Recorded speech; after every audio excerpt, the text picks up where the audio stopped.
Are you struggling with runner's knee? Here are 5 simple exercises to start off your rehab journey.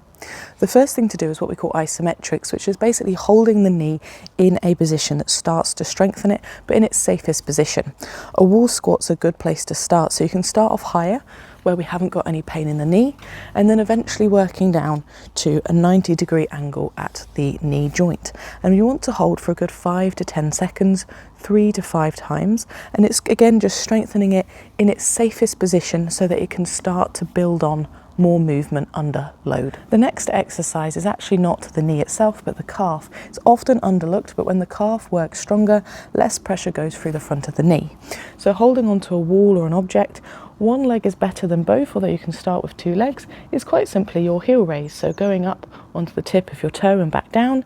Even better if you do this off the stairs so that your heel drops beyond neutral, or an object like a book where your heel can drop lower. It's just going to improve that force through the Achilles tendon. The second movement is to work on the hamstring or the posterior chain.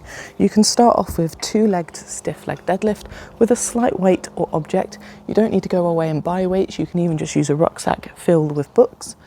Starting with both legs, and then really to work on running stability, moving on to 1 leg RDL.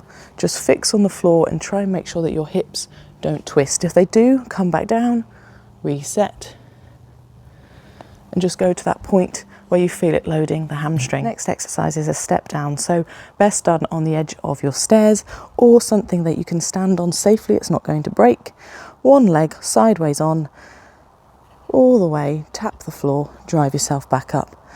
Going with a higher height obviously loads the knee more.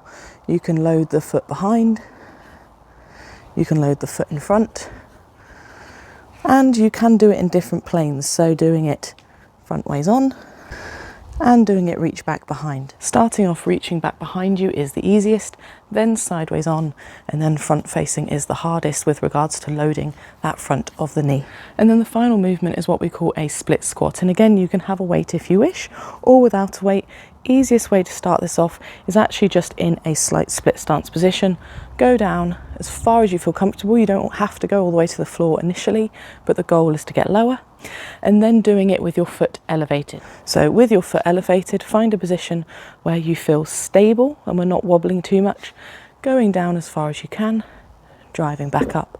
And you might just need to mess about with your foot placement to get the right depth. And again, 3 sets of 10 to 15. Give those a go and let me know how you get on.